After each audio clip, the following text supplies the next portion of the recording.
Hello guys, welcome back to our channel. ఎలా ఉన్నారు? బాగున్నారు అందరూ? నేనైతే ఇవాళ మాఘ అమావాస్య అని గుడికి వచ్చినాం అనమాట.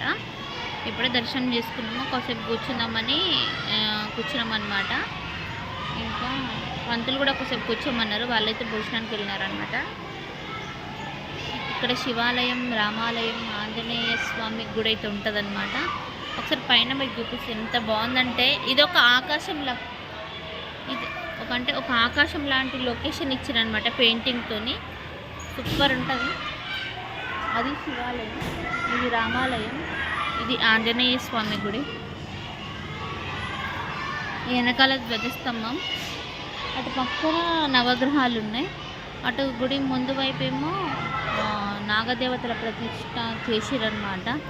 గుడి మాత్రం చాలా బాగుంది గైస్. అందరికీ మాఘ అమావాస్య శుభాకాంక్షలు. మాఘ అమావాస్య అంటారు, ఇంకా చొలంగి అమావాస్య అంటారంట.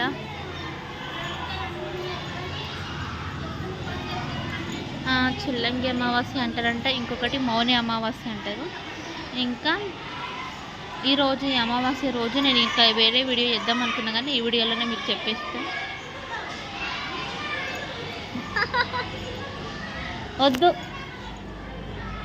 అమావాస్య రోజు పిల్లలకి దిష్టి తీయడం నాని తిరగకు, పిల్లలకి దిష్టి తీయడం కానీ, ఇంకొకటి ఏంటంటే పెద్దవాళ్ళకి ఇంట్లో చిన్న తిరగొద్దు.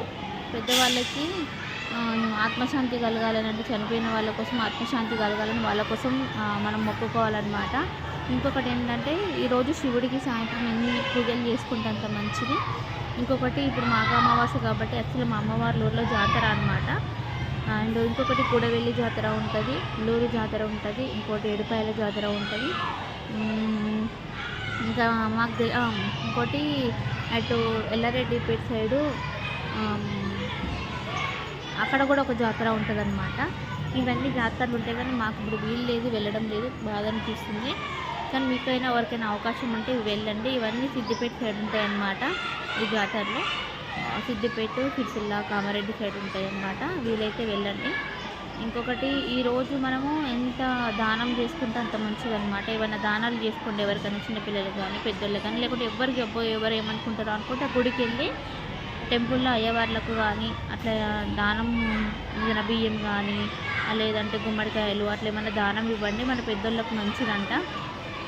సో ఈరోజు ఇవన్నీ దానాలు, పూజలు చేసుకుంటే మంచిది. మాఘ అమావాస్య స్పెషల్ అనమాట. జాతరలు అయితే ఇవాళ స్టార్ట్ అయితే ఇవాళ స్నానాలు, గంగా స్నానాలు ఎక్కువ చేస్తారనమాట. నది స్నానాలు, గంగా స్నానాలు. ఇవాళ నది స్నానాలు, గంగా స్నానాలు చేసుకొని రేపటి నుండి స్వామివార్ల కళ్యాణాలు, రథోత్సవాలు అవన్నీ రేపటి నుండి జరుగుతాయి అన్నమాట. 5 రోజులు జాతరలు అయితే జరుగుతాయి. ఎవరైనా జాతరలకు వెళ్ళాలనుకునే వాళ్ళైతే వెళ్ళండి. నేను చెప్పిన ఈ విలేజ్లలో బాగా జరుగుతాయి అన్నమాట. మీరు గూగుల్లో కూడా సెర్చ్ చేయండి. కూడవెల్లి జాతర, పుల్లూరు బండ జాతర, కొమరవెల్లిలో కూడా ఇవాళ లాస్ట్ డే జాతర అనుకుంటా. ఇంకొకటి ఏడుపాయల జాతర, ఇవన్నీ జరుగుతాయి అన్నమాట. మాకు ఇప్పటికైనా ట్రై చేస్తున్న వీలైతే వెళ్ళడానికి. ఒకవేళ వీలైతే వెళ్తే వీడియో అయితే అప్లోడ్ చేస్తాను అక్కడిది. వీరైతే ఈరోజు నేను చెప్పిన విధంగా దీపాలు అయితే పెట్టుకోండి. ఇంకొకటి ఇంటి ముందు గుమ్మడికాయ తెచ్చి కట్టుకోవడం కానీ, ఇంటి ముందు నిమ్మకాయతో దిష్టి తీసేసి అట్లనే చేసుకోండి అనమాట. చాలా మంచిది. ఏ దిష్టి, నరదృష్టిలు ఏ దిష్టిలు ఉన్నా తొలగిపోతాయి. గుమ్మడికాయ తెచ్చి కట్టుకోండి. ఇంకోటి నిమ్మకాయలు తీసుకొచ్చుకొని ఇంటి ముందు దిష్టి తీసేసి కడిగేయండి. ఇంకోటి పిల్లలకు దిష్టి తీసేసుకోండి. ఇంకోటి పెద్దవాళ్ళ ఆత్మశాంతి కోసం దానాలు చేయండి. ఇంకొకటి నది స్నానాలు చేస్తే పుణ్యాలు వస్తాయి. ఈ మాసం అంతా మంచిది, కాకపోతే ఈరోజు చేస్తే ఇంకా మంచిదంట. ఇంకొక విషయం ఏంటంటే శివుడికి ఎక్కువ పూజలు చేసుకోండి ఈ మాసం అంతా, మంచిది. అంటే మేము ఫాలో అయ్యేటే మీకు చెప్తున్నాం గైస్. ఏదో కొత్తగా పుట్టించి నేనైతే చెప్తలేను. అట్లా చెప్పాలంటే నా దగ్గర పూజలు అంటే బోల్డ్ అంత సమాచారం ఉంది. అట్లా చెప్పాలంటే చెప్పొచ్చు. జస్ట్ నేను ఫాలో అయ్యేటే మీకు చెప్తున్నాను అనమాట. ఇంకా ఇది మ్యాటర్. ఇంకేమన్నా కొత్త విశేషాలు నేను కొత్తగా నేర్చుకొని కొత్తగా చేసే ఉంటే మీతో షేర్ చేస్తే, ఇప్పటికి కూడా చాలా ఉన్నాయి, కానీ నాకు ఈ టైంకి చెప్పేంత గుర్తొస్తలేదు. సో ఇదన్నమాట vlog. Thank you for watching. Please like, share and subscribe.